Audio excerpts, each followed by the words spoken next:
Mm-hmm. Now, all female teachers, we have to have an intervention about AOC, right? Okay. Can I just Go ahead, Shannon. preface this by saying Jabaya has some skewed view of AOC that I do not agree with or support. Just gonna throw that out there. Continue. Yeah. Fair enough. I don't mind Mm-hmm. standing on my own sword for this one.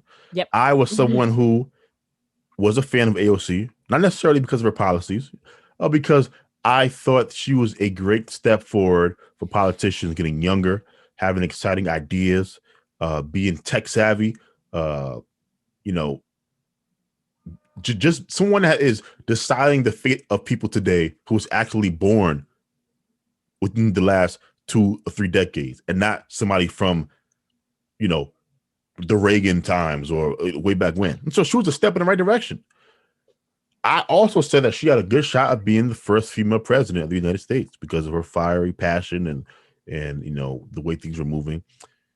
But it pains me to have to do this to AOC, but somebody has to say it to you. And AOC should probably step down from her role Why? in Congress What is your because reasoning for this? look, this is all very simple. So AOC has been bitching ever since the Capitol incident about her experience at the Capitol. Okay. She's done like 2 or 3 Instagram lives talking about how terrified she was Okay. and we can't have unity without accountability. Uh and all of this nonsense. How is that nonsense? Well, just hold on because Oh Lord. it's nonsense for a couple of reasons. Number one, no, not how she feels is nonsense, right? I'm not saying that AOC did not have a traumatic experience. She probably did have a traumatic experience, right? As someone who's been jumped before, I can understand how a traumatic experience like that can scar you and kind of change your perspective on things. Mm-hmm. That's why I think she should. That's why I think she should step down. No, You need I to don't. be Mm-hmm. objective when you are making decisions on behalf of people. You need to be able Okay. to think critically about issues. It is clear to me that AOC is moving in a way where her trauma is in the driver's seat and not her logic. And this helps explain some of her comments recently about censorship and the need for the government to create like this ministry of truth and all of this crazy stuff. Where I've been saying, well, AOC, you have to defend free speech. You have to defend the spirit of free speech. You have to defend the free exchange of ideas. And I feel like she was making comments that were going against those things. And now it makes sense because when you are traumatized, you are looking to make things safer. Mm-hmm. That is your number one priority. And so if safety is your number one priority, that's where everything she's been saying and doing since the Capitol incident makes perfect sense. But you are elected to represent uh, the people who have elected you. You're not there to make your own decisions or to let your trauma, be the driver in everything you do. And I think her going on Instagram Live talking about she's a sexual assault survivor, which I get it, but what does that have to do with the incident at the Capitol? I think she is losing her marbles, and no one wants to say anything about it.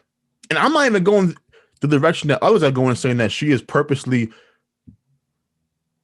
using the Capitol incident to manipulate people. Because I see her as someone who is genuinely pained by what happened. Mm-hmm. But that's why it is just, to me, more like it's clear in my mind that you need a therapist, right? You need to speak to somebody. You need to heal. You don't need to be making decisions right now. That's how I feel about it. Okay. That argument is not as absurd as I thought it was going to be from you. I don't know what you thought I was going to say. It's not as absurd as I thought. Those are very valid reasons. Going through trauma like that can really affect your mindset. So, I mean, I understand that. I don't necessarily agree that to me she should step down. I agree with your points, but I don't know if she should step down entirely. Should she see somebody and seek help? Yes. She should stop doing the Instagram lives. She should stop sharing her trauma over the internet. Just stop. Just no. Go talk to somebody. And she should also remember that, dude, people in this country go through worse things all the time. And this is another thing that is brought that I think needs to be said, which is for a good chunk of people, we grew up in conditions worse than what AOC went through.